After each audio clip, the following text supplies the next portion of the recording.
Hello, everyone. Welcome to Developing Palates. I'm Aaron Loomis coming to you from the Drew Estate Studio. With me today is Jiunn, Lou, Seth, Geis, and now from the Pistania Studios, John McTavish. How you doing, John? Dobre wieczór.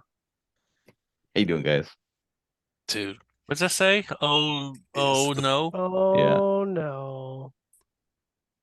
it's the Because Huh? because because the it's like Cigar Hustler podcast we has got I Poland don't know if you sponsoring remember them. when we did the Pistania review.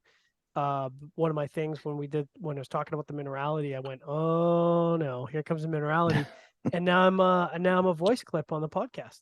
Yeah. Nice. All right. So today we are talking about the Alfonso Añejos #2. The cigar is a Robusto 5" by 52. Comes out of the Tobaccos de Costa Rica factory in Costa Rica. Wrapper and binder, both Ecuadorian Connecticut. Filler is from Peru and also Nicaraguan Lajero. Blended by Nelson Alfonso. Price point is $34.99. And the cigar is released in September of 2022. And we picked these cigars up from Corona Cigar Company. So if you are in South Florida and have some time for a cigar and a libation, be sure to stop in. Or if you're not in South Florida, you can always go to the website or give them a call and place an order, and they will ship it to you. All right. So with all that out of the way, June, what was your overall experience like with this cigar? Yeah, I thought this was super balanced, very like nuanced kind of a cigar. It was,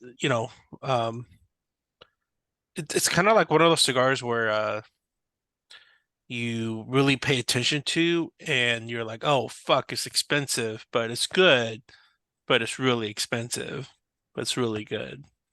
This is the last time I'm gonna smoke it, probably. That's the extent of your Uh, experience there? Oh Okay. yeah, that's it. All right, Seth, take us through your experience with the cigar. no, listen. Lovely. Hey, I mean, it's you kind of let's just gonna break this shit down. Everybody looked at this cigar and we knew exactly what we were getting when we smoked it, and we're like, I could probably write a profile without even smoking this thing. It was elegant though. It had honey, it had cream, hay, it was earth, a little bit of sweet spices. Had a hazelnut quality, which was really enjoyable in the first third.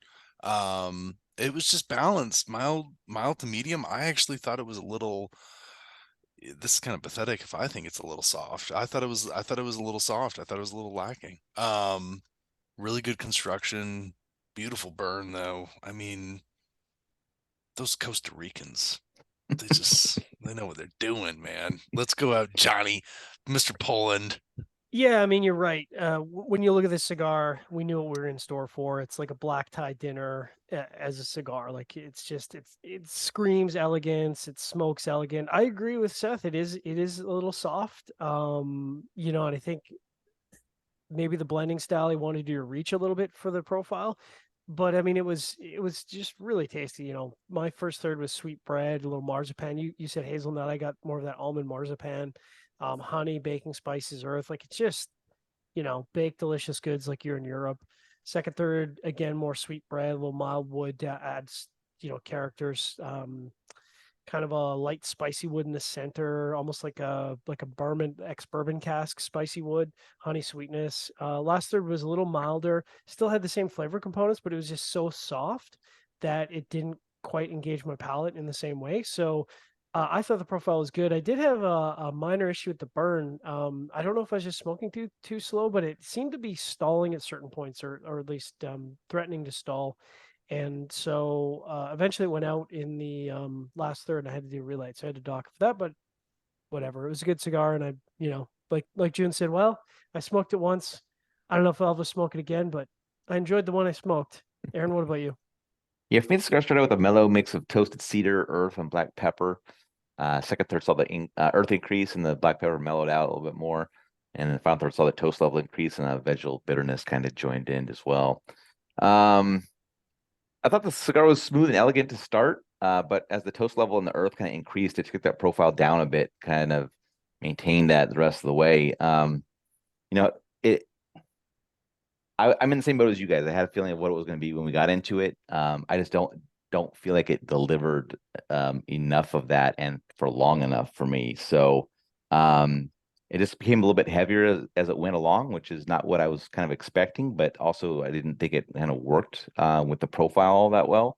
But it just didn't do enough for me to want to come back to it, even if the price point wasn't this crazy. But I think probably people will tell us that we smoked the wrong size, that we needed a larger ring-gauge version or something like that. No, I'm Well, not they can gonna buy it take. No, for I'm us. not gonna take that. I'm not gonna take that shit. And if anyone says that, we're inviting them on our next podcast, and they're just going Well, to have Coop's to. coming on. Yep, No, coming on. Please send your Bullshit. EMT Bullshit. to No. Aaron@developingpalace.com.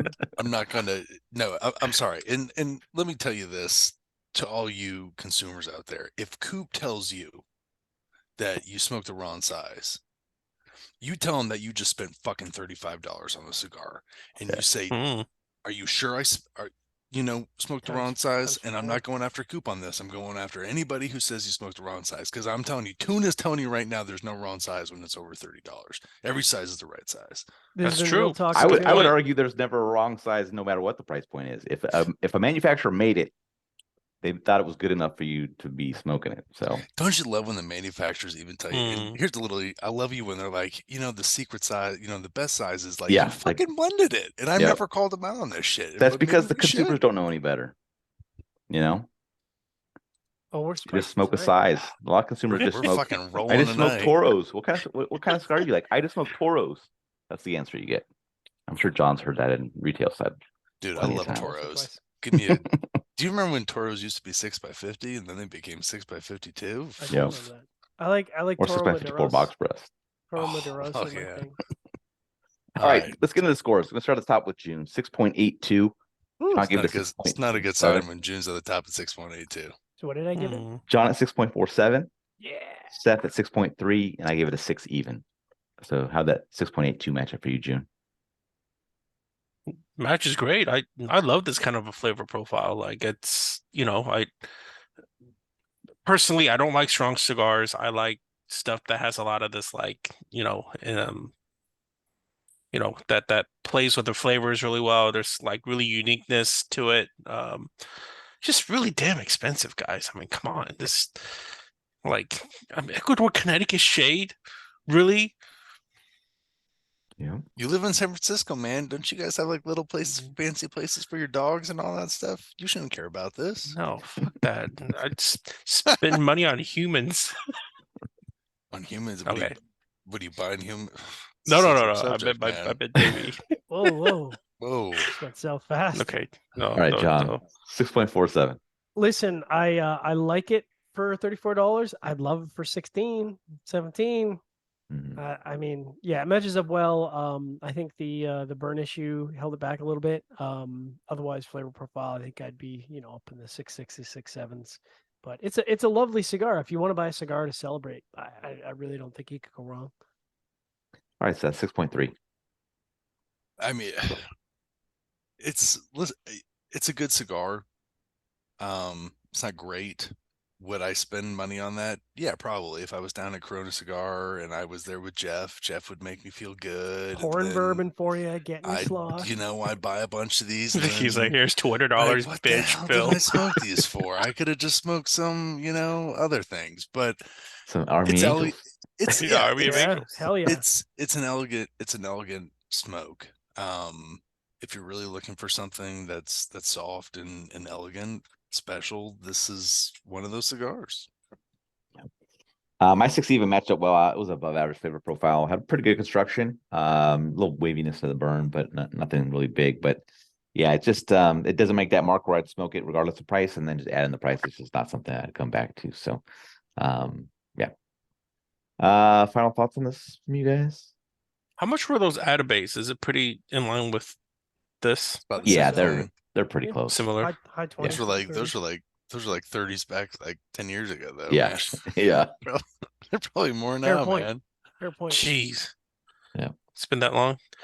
By the way, did you guys like the Atabate? I'm not talking about like the original few runs of Atabate. Did you guys like those? Yeah. Yes. We've had this I love those. conversation, I'm not answering that. You did, Seth's a right? hater because there's not enough Dominican tobacco in there. No, I did enjoy it. I mean, I enjoyed it, but it's the same thing as this. Yeah, they're very No, special. Yeah. it really comes down to. I kind of I feel think like there if was a you're while where gonna, Ataways were more expensive than Cohibas, oh yeah, Although I will say this, Bahiques. how many $12 cigars have you gone through, even in the last couple months, before you found one flavor profile wise that was this good? So you could argue, you had to pay what, 6 times 12 or 7 times 12 to get to the same flavor profile, where you're guaranteed at $34 the first time. I don't know. I smoked with my father Connecticut, which cost me like $9, and it smoked pretty good. Yeah, those are pretty tasty. And I came back to it, and I was not a big fan of the my father. And I know that we're shitting on Nelson right now, but Love you, Nelson. we're final thoughts. no, So I kind of feel like this is the the what, moment of reflection. This is Yeah. what it's all no, about. this is what they should do, right? Like this is selected tobacco at its finest, is Yeah. getting these Costa Rican blends and making the package really nice, right? Because I feel like they missed for quite a little bit after Atabey came out. They talk about the biggest thing is like, don't they age them in cedar boxes and cedar Different kind of rooms wood, all that kind of stuff, that and are then they protected roll by them, and then they cedar age them men. some more, and Oh yeah. man, they're really Cedar plastering City. that on, Gent- huh? gent- Oh, It's a gently lot of massage cedar. There's a them. lot of cedar Yeah. layers protecting them from Costa Ricans. Yeah. Tastes pretty good. it's pretty good. All right, wherever you're catching this video, be sure to like and subscribe. Check out the full written review on the website, developingpalates.com. Follow us on the social media channels, and you can catch all of our review recaps on podcasts. So iTunes, Google Play, or Podbean. Thank you for tuning in. We will catch you on the next one. They good.